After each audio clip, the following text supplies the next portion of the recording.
Hi, I'm Ed Wilkinson, and welcome to On the Block. Thanks for joining us for the last show of our first season, and we've got a very special show for you tonight. We're going over to the Co-Cathedral of St. Joseph's in Prospect Heights, and we're going to be talking with Father Kevin Abels.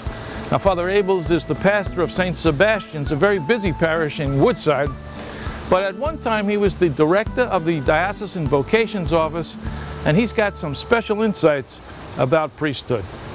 So stay where you are, and I'll see you over at St. Joseph's.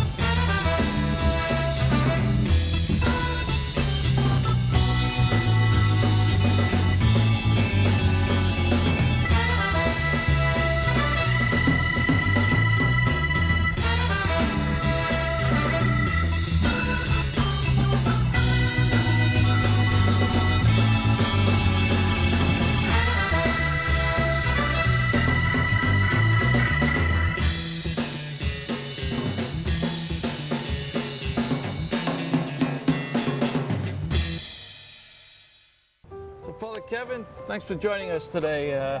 On this show we love to talk about vocations to the priesthood, and we want to go back to the time when you served as diocesan director for vocations. You can't get away from this job. I can't get away from it, no. It was 5 wonderful years, and basically my responsibility was to travel all throughout the diocese and to encourage young people to be open to the possibility that God might be calling them to the priesthood or a consecrated life.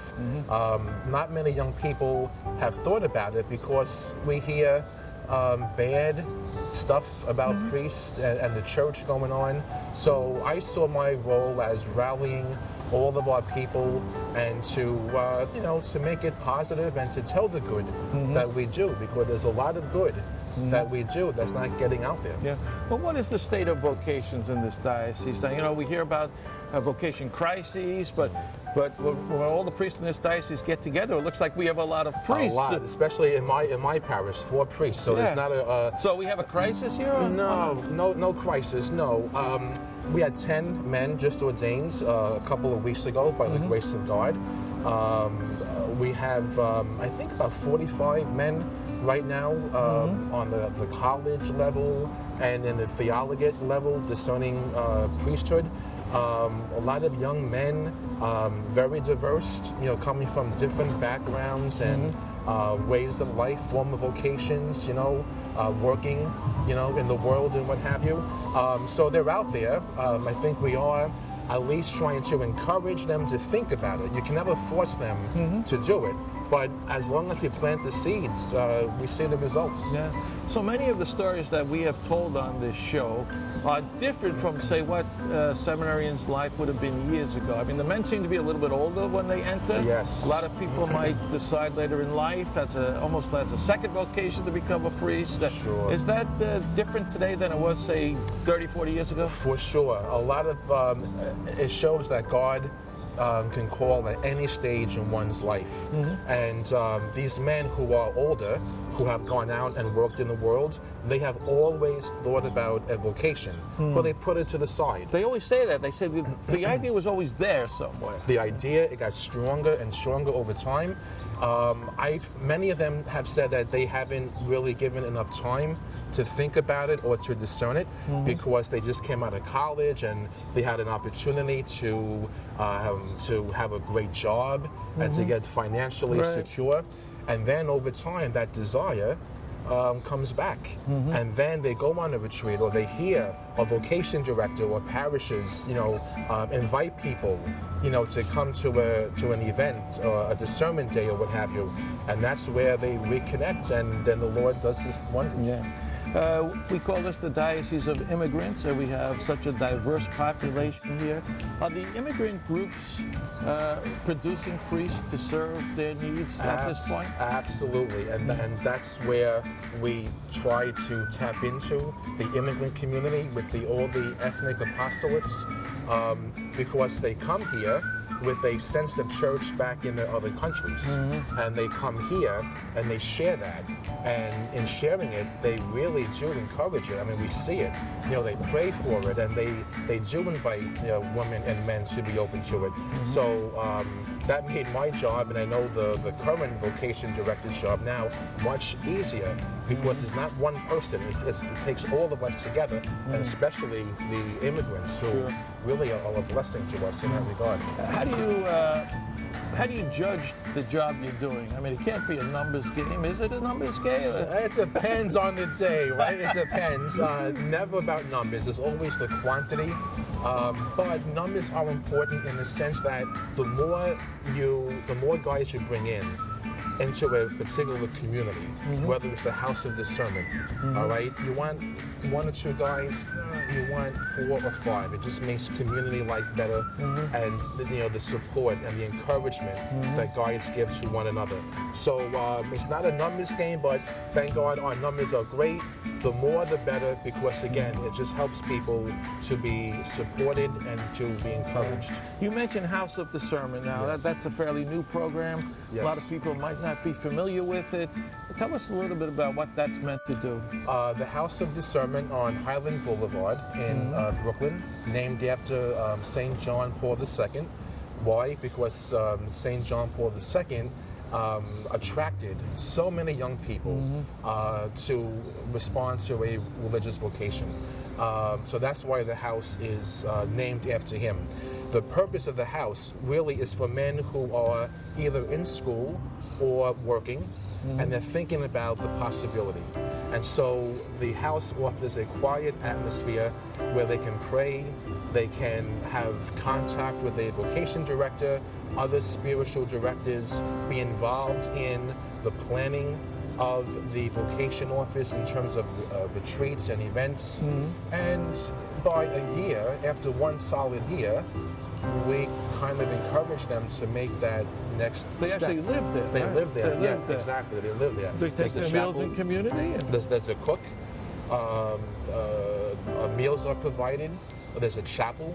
And it's not a seminary, so it's not rigid, but it's flexible enough where, there's enough there that they can have, and then discern as they go to school or work. Now, have we had guys go through that program, live there, and then go on to the major seminary? I would say, I forget the numbers, I'm a little rusty, but at least 75%, at least when I was vocation director a couple of years ago, 75% of the men in discernment at the house have gone on to the seminary, and a good number of them have been ordained in the last 4 to 5 years. That's great. One of the things we hear, when you talk to young people and you say, have you ever thought about the priesthood? And they say, well, nobody ever said anything to me about it. Nobody ever, so to speak, invited me to come in. Have you heard that? So true. It's so true. We don't speak about it often. And unfortunately, when you see, the media today, every negative thing about the church is being portrayed, and the young people, trust me, they know what's going on. Yeah. And we have to,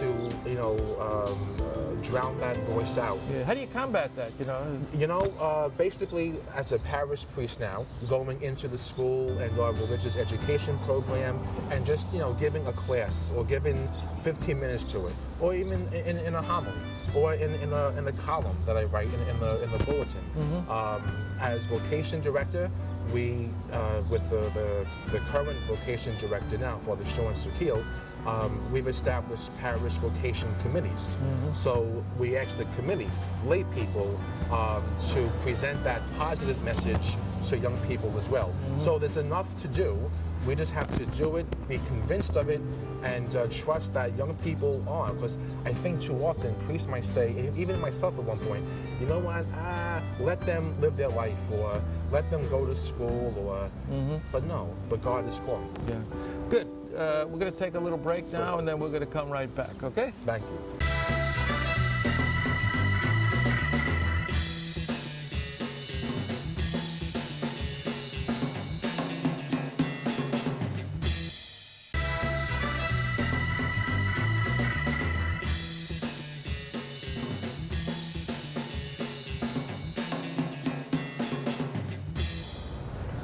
Welcome back, and we're here with Father Kevin Abels, who used to be the Diocese Vocation Director.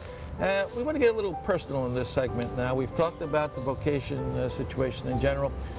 When did you start first thinking about the priesthood? Interesting. I never thought about being a priest. Never. It would never enter my mind until my pastor, God rest his soul, Monsignor Cervillo, from Our Lady of Hope in Middle Village. I never forget one day he was outside the church with a red sweater on, and he wanted me to come to the rectory. I was at that point in 8th grade, graduating grammar school at that time. He called me in, he offered me a position to be a receptionist, to answer the phones on the weekend. And that's when he said to me, "Have you ever thought about being a priest?" I said, Wow. "Absolutely not." But the reason why he said that to me was because he saw I was involved. I was a sacristan at the time, I was an altar server, and I was a junior lector. And but I never thought about it, and I had no intention. I said, "Thank you, you're a nice man," but it came back to me, and I went to Cathedral Prep. Yeah. So did you go because of Not because of that. No? I just applied. It was a great school. It was a small school. All the bad reasons why you go to the prep. But during that time, in my junior and senior year, that voice of what he said, all of a sudden it was God, talking through him again after 2 or 3 years. I wanted to be a lawyer. In my family, there's people who are lawyers in my family. I wanted to get married, have a family. But that desire, because of him, I can't explain it. So I went back to him. We spoke about it some more. He sent me on a vocation retreat with Father Mike Tadone at the time, who was the vocation director. Right. And long story short, 13 years later, here I am. When did you think you really got serious about it, though? When did it really kick in? I think after, as I was going through the college seminary at Douglaston, attending St. John's University, the more I lived that life in terms of, the structure of prayer and going to Mass and attending conferences and what have you, doing pastoral ministry, all of that together just had a spark, created a spark in me. Yeah. And I said, this is what I want to do. In the old days, so to speak, the Cathedral College guys would live in Douglaston and attend classes there, and it's more of an insulated community. Right. Did you find that experience of going to St. John's to be helpful and broadening? Very helpful, because, that's where your vocation is tested in a very good sense. In Scripture, God will test us in order for him to accomplish his greater glory. So you're out there, and not temptation-wise, but the possibility of studying something different, or you see other people excited. So that was a good indicator, because what was I being attracted to? Did I want to be a part of that, or could I not wait to go back to the residence? And that desire to go back to the residence always outweighed. There was always that desire, of course, but you have to see which is more in your heart. What did the other students at St. John's say to you? Did they think that you guys were oddballs? Or? You know what? St. John's was wonderful, but you know what? Some, like now, people say, "What are you crazy doing this?" But you know what though? I think they just wanted to make sure, like anyone at the time, that this was something that you wanted to do on your own, that you weren't being forced into it, and ultimately it's my decision, and I think, college kids, which is, rightly so, my classmates at the time in college in St. John's, they would just say, look, just make sure this is what you want to do. Sure. And what about your parents, your family? Were they supportive of this? Very supportive, surprised in the beginning, but very supportive over time. My number one fans, for sure. My brother is married with two kids, girl and a boy, so my mother and father are happy with that as grandparents and what have you. But I think any parent wants to make sure that their son or daughter is happy at whatever. Well, now your father's very involved in the church too. Yes. Do you think that had any effect on you? Definitely. My father wanted to be a priest years ago, many years ago, before meeting my mother. And my father, yes, he's the organist in Our Lady of Hope. He just retired. He's a fixture. He was a fixture there, right? Fixture, and still is. He was working as the vice president of Klein, Davis and Mann, which is an advertising company for pharmaceutical drugs. He retired a couple of months ago, and now he can devote full time to what he loves to do, playing in Our Lady of Hope with a great pastor there and great community. That's great. So after the college, then you have to really make a big step then to go to the major seminary, and that's another 5-year program. Another right? 5 years. This isn't easy. Not it easy. Must seem like it's never going to end. No, and we go through, which is great, a lot of psychological evaluations, which is very important today for sure, because we want to make sure that a candidate going into the major seminary is mentally, psychologically, and spiritually sound, so that there was no issues of people doing horrible or sinful things as we have been seeing. So we are scrutinized, but you have to support that today. Yeah. It's very important. Yeah. How did you enjoy the seminary? Or did you enjoy it? So all different reactions to seminary. Just like with anything else, ups and downs, but I stayed because there was a lot of ups. I just enjoyed the study of theology. I just enjoyed the friendships that you make over time, and that desire, that excitement of actually, wow, I can't wait to go out there and do this.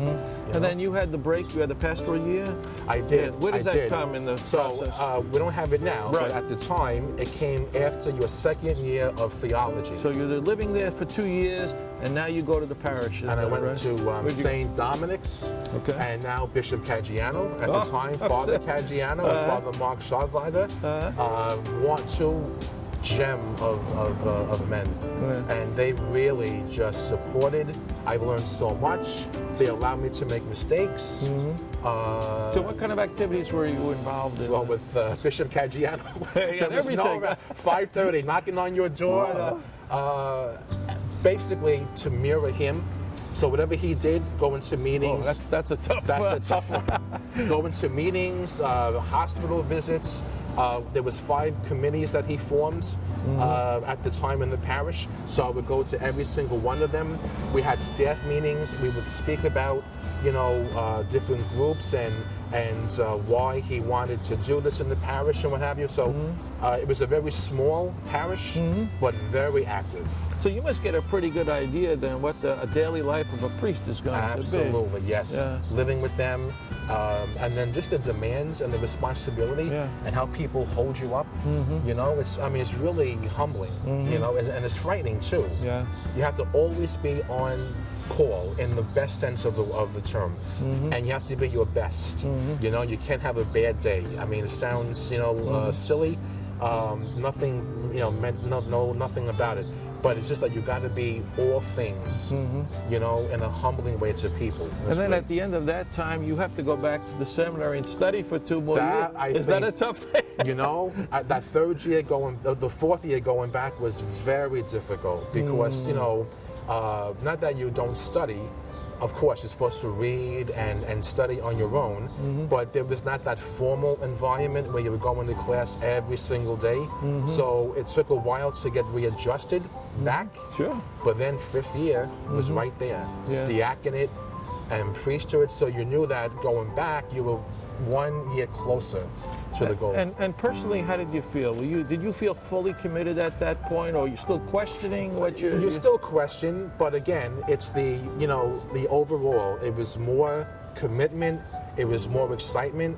It was more of that than the doubts. And then, I was ordained a deacon in December by Bishop Murphy, the Bishop of Rockville Center, and went back to St. Dominic's, for pastoral ministry as a deacon. As a deacon, And then going back to the seminary during the week. And then I was ordained May 31, 2003. What do you remember about that day? I was very nervous, and just really excited. Like, I can't believe it's here. I was very nervous, wondering where I was going to be assigned. I think that's normal, what parish was going to be opened and stuff like that, and making sure that, you just begin on a positive note. Yeah. At what point in the ceremony does it kick in and you feel like all of a sudden you realize you've been ordained a priest? I think right at the sign of peace, there's beautiful moments in the liturgy, but when all of the priests come up and they, embrace you and they welcome you into the presbyterate, that was like, wow, because, they look forward to that as well, to welcome you as a brother priest. And when you got your first assignment then, what was it? St. Sebastian. Could you imagine? St. Sebastian, I was there for 5 wonderful years. Monsignor Michael Hardiman, who's a great friend of mine, we have dinner. I see him a lot. I just saw him last week. He let me do whatever I wanted, which was great, because if I failed at something, he said to me, well then what did you learn from it? So he did not restrict me. He let me do, if I had an idea, then he let me do it with the help of the people. Sure. And it was just 5 wonderful years. I was very upset leaving there. That was your first assignment. Yeah. But eventually you wound up there anyway. I came back. And we're going to talk a little bit more about St. Sebastian's and your role as pastor when we come back after this break. Good.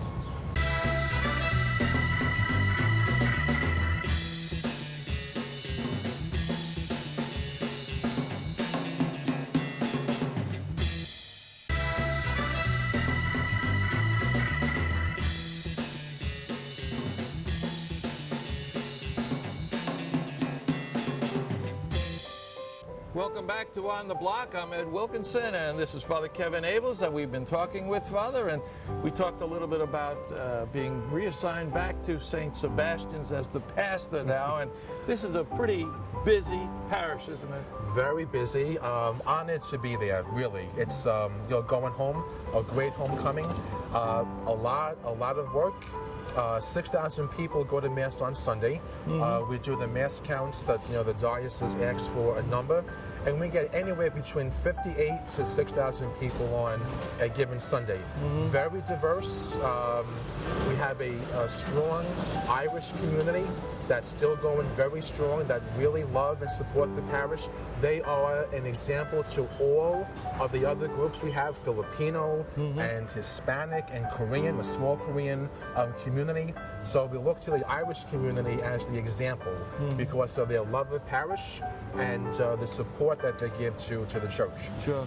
Filipinos are very interesting, and that's a very active community. Very active community. They make up the second largest population, the Hispanics being the first. And the Filipinos, we had a bus tour 2 weeks ago to visit all of the holy doors during this Jubilee Year of Mercy. We had 4 buses, many were Filipino, but they just love, they're so spontaneous in a great way.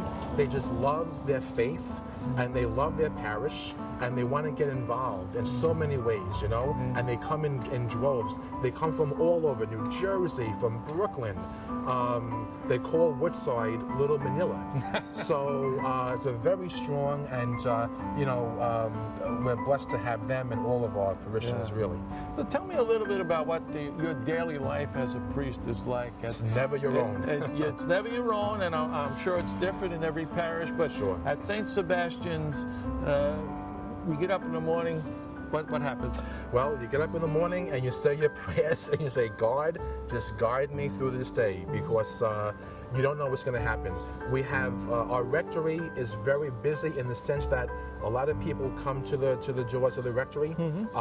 It's those old-fashioned parishes where you need a priest on duty. Doesn't happen in all parishes. Doesn't happen much. But it can, and in all places, if you are, But in this place particularly, people always come into the door for confession, for counseling. I cannot, it's just wonderful to hear that. You talk to other guys, sometimes the rectories are quiet and what have you. For some reason, it's always been that way. People, they come to the rectory, and the church is right on Roosevelt Avenue. And the rectory is not. It's down, when I first got there, I couldn't find the rectory, because usually, blocks away, right? Exactly, down a side quiet block by the school.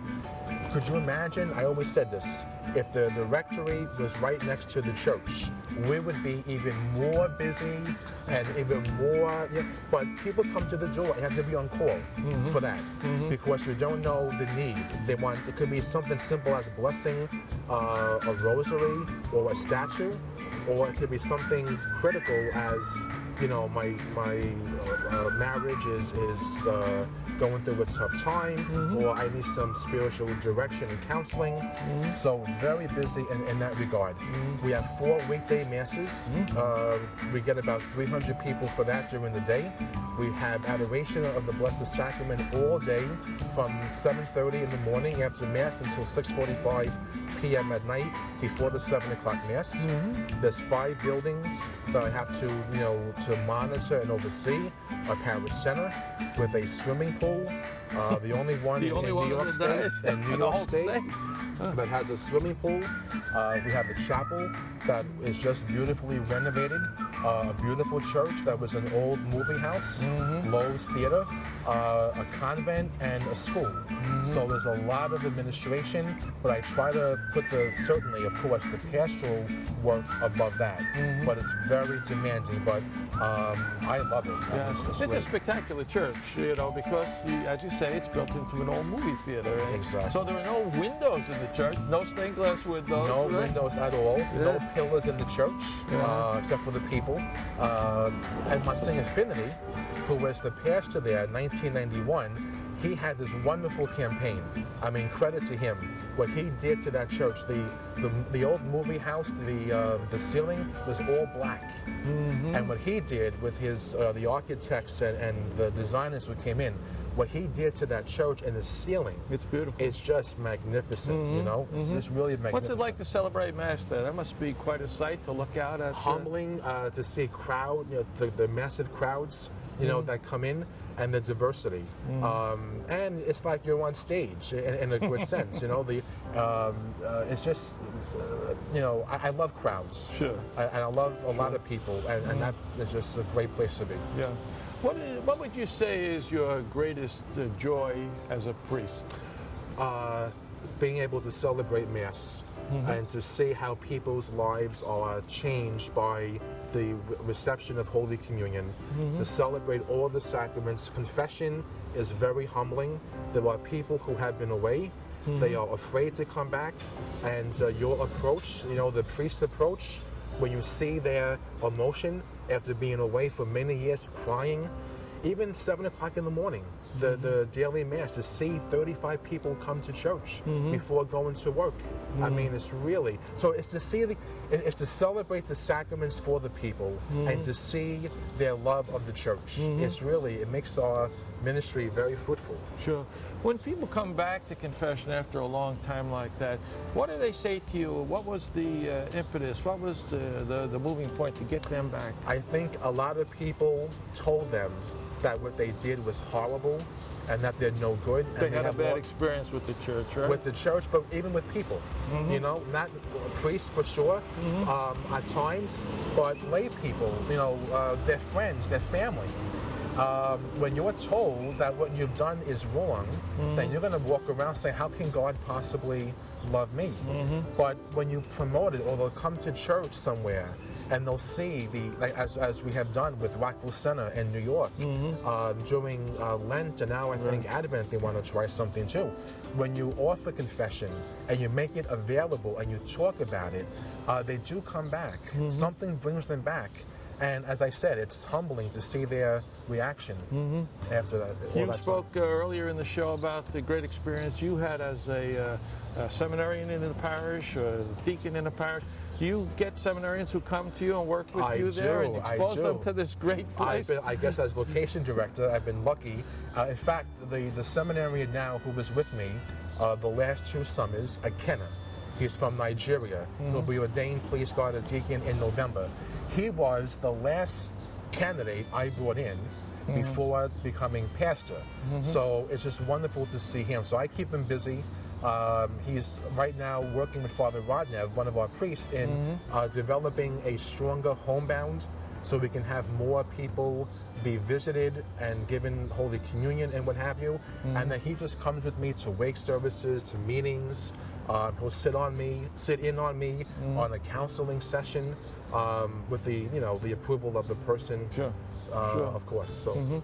And then earlier in this series, we had Father Carlos on, who was one of your assistants. I work for him. It must be great because he's Hispanic and you have a large Hispanic community there. Very large, too. We have about 2,000, out of the 6,000 people on Sunday, 2,000 of them are Hispanic. And we have a large Ecuadorian community, and we just had a massive collection, with the earthquake in Ecuador, to give supplies and what have you, as well as the collection that we sent to the diocese for that.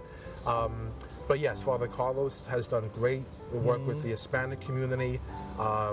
I can say Mass in Spanish, I can preach, but I have a hard time communicating and running meetings, so that's why he's a great asset in that. How many different languages do you celebrate Mass in your parish on a weekend? So there's 2, English, 8 Masses on Sunday, 6 are in English, and then 2 are in Spanish.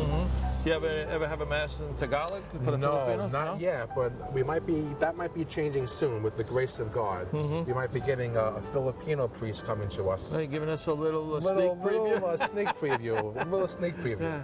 So, at the end of the day, if a young man comes up to you and says, Father, I've been thinking about becoming a priest, what do you say to him? I would say, pray hard about it. Ask God, for guidance. Keep connected to the church. Find a priest, a pastor, or another priest in your parish that you are comfortable with to talk about it, and to go on a retreat. There's a lot of events sponsored by the vocation office, a lot of different kinds of retreats for one day, over the course of a weekend, a week. Go to a support group. There's plenty of support groups out there. But reach out to a priest in your parish, and then the priest will get the vocation office and the vocation director in touch with the candidate, and then God will take over. How important is prayer in the life of... Very important, very important. The office every day, 3 times a day, so very important to commit yourself to that. The rosary, very important to ask our mother's guidance as we do the Lord's work. And then I always say the pastoral ministry is a form of a prayer also. Not supplementing, of course, from your personal devotion and what have you. Prayer is so important that I've asked Father Rodnev to work on, and we have it now in the rectory basement, a small Blessed Sacrament chapel, so that the priest can go down there during the day, in the morning, and at night especially. It's so hard to pray in the church, because people are coming up to you all the time, which is great. But you need that private prayer is very important. Great. We're going to take another break, and when we come back, we have some questions that people have written to us about the priesthood. We're going to ask you for some answers. We've got the questions, you got the answers. There you go. I hope. We'll be right back.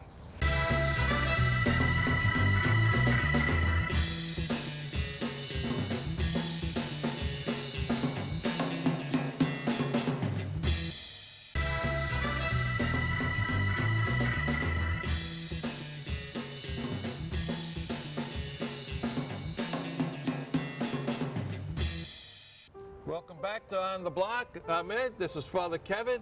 And as I said, Father Kevin, we've got some questions here, and we're going to ask you to answer these. This is the audience participation part of the show. So we had a question from Maria in Gravesend, who wants to know, how long does it take to become a priest? Very good question. Great question. It depends, okay? If you're in the college program, if you go into the pre-theology study, or at the college level, it could be 9 years. But if you have decided you go through college on your own, and then you want to apply for the seminary, then it's at least 5 years. 5 years of study and formation and pastoral experience. So if you're coming out of college and you have not been associated with a seminary or a formation program, then it's 5 years. 5 years of study. Okay. And somebody later in life who is joining, it's after college, it's 4 or 5 years. It's 4 or 5, yes, 4 or 5 years. Okay. So Salvatore in Bensonhurst wants to know, can a priest have other jobs besides being assigned to a parish? Approved by the bishop, yes. So you don't have a secular job, so you can't go working in a law firm or in some department store. But yeah, priests have many blessings and gifts and talents, and you can have a job as a chaplain to the fire department, to the police department, to the FDNY. There are guys who work in telecommunications, the sales media, for example. So that kind of stuff. But that your primary ministry is your parish, your parish priest, and then the bishop will talk to you about your gifts and talents, and then see what might be available in a diocese. All right. Victoria from Park Slope wants to know, is there a minimum age to become a priest, and do you max out at a certain point? What's the age limitations? The limitation, we would say, but there's always the exception, and thanks be to God, we've had those exceptions. When I was vocation director, we'd really take everybody on a one-to-one basis, right? Some people who are in their early 50s, they've had some kind of an experience before in a seminary community, so they might just need a couple of years to finish their degree, to reconnect to that kind of lifestyle. So technically, we have an age limit, 50, 51, but as I said, we really today, we take everybody on a one-on-one. We have men who are 55 years old and even 60 that have been ordained in the last 4 or 5 years. So I don't want to say there's a restriction, but we're open. We're open. All right, David from Midwood. I believe David is Jewish, but he wants to know if somebody has been married, could they ever become a priest after being married? Yes, and in fact, there was one man right now, I'm not going to say who, but he's in formation, and he is going on into the seminary, because I've been interviewing and meeting with him. Yes, it is possible, as long as your children are a certain age and they accept it, and you're comfortable with the idea of having a different kind of a relationship with them. Not that they exclude you, you're excluded from them, but yeah, the bishop has more to say about that. But it has happened for sure. Sure, but they would still then have to take a promise of celibacy, and from that point on, not be married, right? Exactly. Right. So, Father Kevin, being a former vocation director, I guess one of the first steps would be you would send somebody to see the diocesan vocation director, right? Absolutely. Is that one of the first steps? That's one. Who is that? How do you get in touch with it? What happens once you make that call? Yeah, very good. After the initial contact with a candidate in a parish or wherever, I and any priest would sit down with the young man or the young woman, and just to make sure that there's a good intention and a real desire to at least give it a try, that you're entering it or they're thinking about it for the right reason. So you get to know the person. We don't just send anybody on first meeting a candidate to the vocation office. There's got to be some kind of an initial screening that's done, so that you can present a good candidate to the vocation director. So if you see somebody you think is not going to cut it or just doesn't have the right motivation, you would discourage them. I would discourage them for now. I would say, you know what, why don't you think about it some more, pray about it some more, maybe study about it a little bit more. Because some people would say, well, like I'm thinking, I'll be a priest and then 3-4 years from now I can leave and get married, or when I get older I can leave and get married. Doesn't work like that. Right. So so a lot of it is teaching them and trying to enlighten them. But over time, if a candidate is a good candidate, then you would certainly contact the vocation office. You have Father Sean Serkil and Lisa Amore, a wonderful assistant in the office, and the two of them will be more than happy to kind of take the candidate and then to do further work and reaching out to them. And what about, say, a young woman who is thinking about religious life, or even a young man who's thinking about religious life, not necessarily priesthood? Sure. Would they follow the same steps? The same step. Find somebody that you are comfortable with in the parish, and then the vocation office also has contacts with a lot of wonderful men and women religious. And so what we've done, when I was vocation director, if a woman was discerning, I and Lisa would get them in touch with a woman religious to begin the conversation and to invite them to come and see, you know, what convent living or community living is about. So there's a lot of resources out there that we can tap into. You know, a couple of guys during this series have said that people are always waiting to hear the call from God. We hear about the call from God, you know, and they said they never heard a voice saying, "Hey, Jack, I want you to." What does that mean? You know, to hear that voice of God. How do you hear that voice of God? Right. You know, I always say if people come up, you know, they have an apparition or they believe that the Blessed Mother spoke to them or God spoke to their heart, I'll say, God bless you. If you believe it, then just give thanks to God for it. For me, it was not a voice of God. It was just an attraction to that lifestyle. So some have the call from God in their heart for sure. Some don't, but again, it's the attraction to a lifestyle and a commitment to a person, Jesus, that you have to really work with in order to accomplish all that he wants you to accomplish. That's a perfect way to end, Father Abels. Thank you so much for being with us today. It's been great having you, and thank all of you for being with us. I'm Ed Wilkinson. You've been watching On the Block.